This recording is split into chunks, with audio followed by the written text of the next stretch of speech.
Good afternoon. My name is Dr. Manish Maheshwari, and I'm working as a consultant physician in Pali, near Jaipur, Rajasthan. So I'm here to discuss about the topic which is given to me, that is the latest update on hypertension. So move forward for recent update in the hypertension. As per WHO, nearly 63% of total deaths in India are due to the non-communicable disease, of which 27% are attributed to cardiovascular disease, which affect 45% people in the 40 to 69-year age group. So raised blood pressure is amongst the most important risk factor for CVD. Moreover, it remains poorly controlled due to low awareness about hypertension, lack of appropriate care through the primary care, and poor follow-up. So, in recent scenario and recent time in India, the prevalence has also gone up over 30 years to 38% in men and 32% in women, from the 29% or 28% respectively.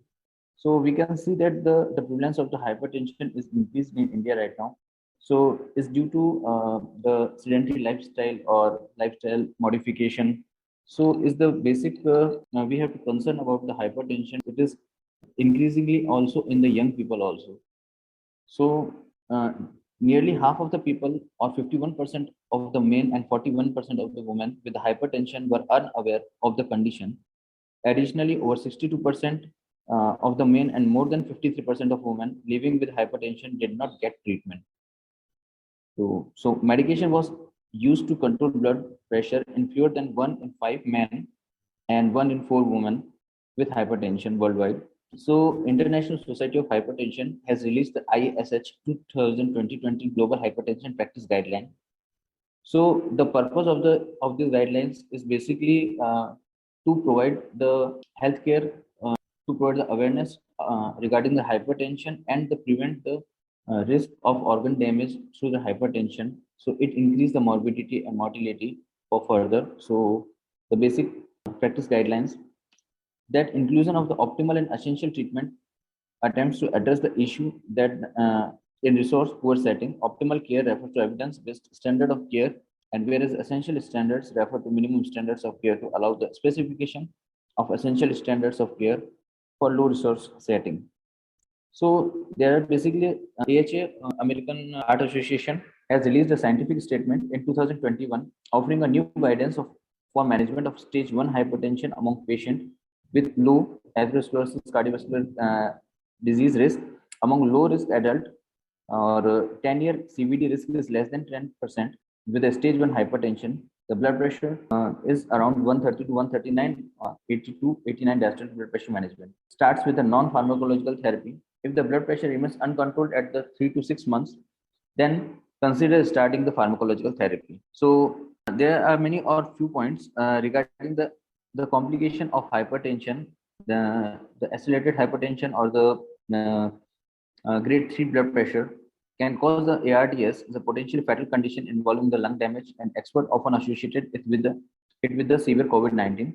So a recent study which appears in the Journal of the American College of Cardiology reports that the metoprolol can reduce the lung inflammation and improve the respiratory function in people with COVID-19 induced ARDS. So that they found the metoprolol has a role in the COVID induced ARDS.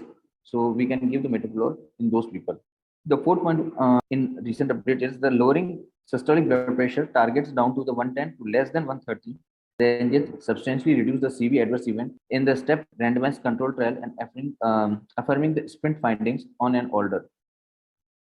So here is the studies done in Chinese population, and among some 8,500 patients ages between 60 to 80 in year in China, the intensive target trimmed 26% of the composite CV risk finding from the now second major trial support.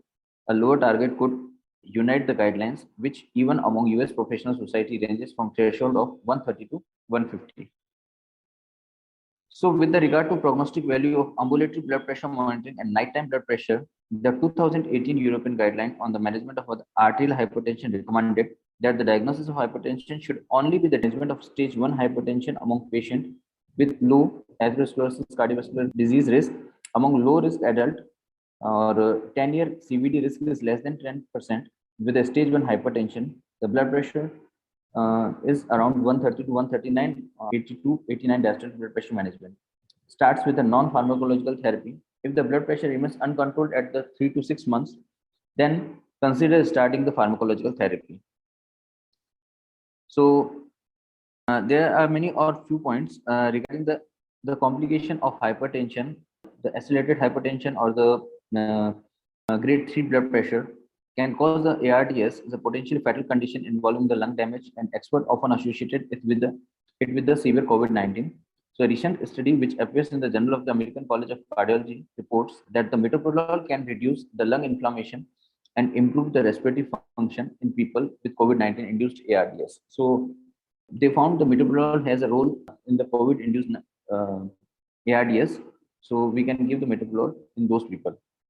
The fourth point in recent update is the lowering systolic blood pressure targets down to the 110 to less than 130 ranges substantially reduce the CV adverse event in the step randomized control trial and affirming the sprint findings on an older. So here is the studies done in Chinese population, and among some 8,500 patients ages between 60 to 80 in year in China, the intensive target trimmed 26% of the composite CV risk finding from the now second major trial support. A lower target could unite the guidelines, which even among US professional society ranges from threshold of 130 to 150. So with the regard to prognostic value of ambulatory blood pressure monitoring and nighttime blood pressure, the 2018 European guideline on the management of arterial hypertension recommended that the diagnosis of hypertension should only be dependent on office BP measurement, but also on the out of office measurements such as ambulatory blood pressure monitoring or home blood pressure monitoring 24-hour and nighttime blood pressure measurement were associated with a greater risk of mortality and composite of CV outcome. Thus, they may be considered as the most relevant measurement for estimating CV risk.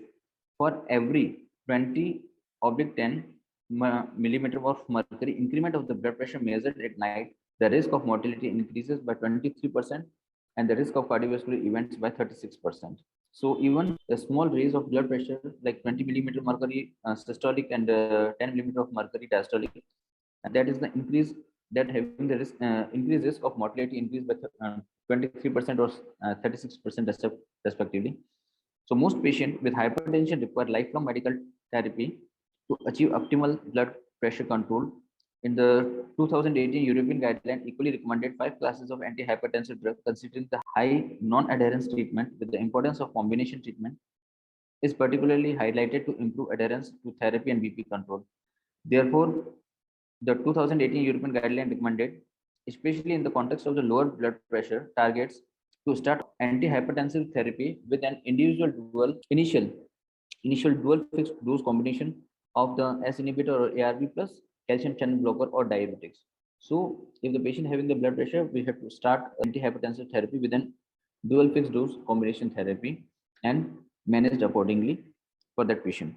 So these are the studies also from the 2018. In July 2018, products containing valsartan have been recalled worldwide. The reason is the detection of the known carcinogen, namely the NDMA, which is the N-nitrosodimethylamine, which can be found in candidacetin, arbisatin, losartan, almisatin, valsartan. NDMA has been classified by the WHO International Agency for Research on the Cancer to be carcinogen in humans.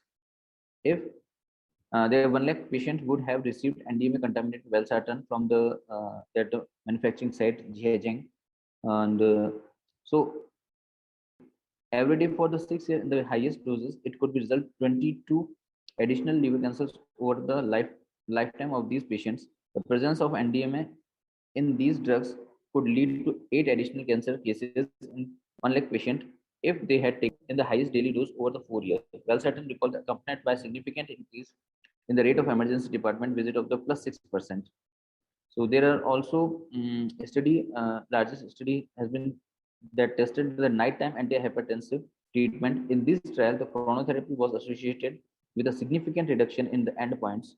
The Hygia chronotherapy trial tested whether the nighttime therapy in comparison to the usual upon awaking hypertension therapy expert a favorable CV risk reduction. The largest study including the total of the 19,084 hypertensive patients during an average follow-up 6.3 year. 1,752 participants experienced the primary CV outcome. An ambulatory BP measurement was performed for 48 hours to collect the data. However, BP differed During sleep, the respiratory rate reduction for CV events was significantly improved for the nighttime treatment when compared with the awakening treatment. So this was the latest update in the hypertension from my side. Thank you very much.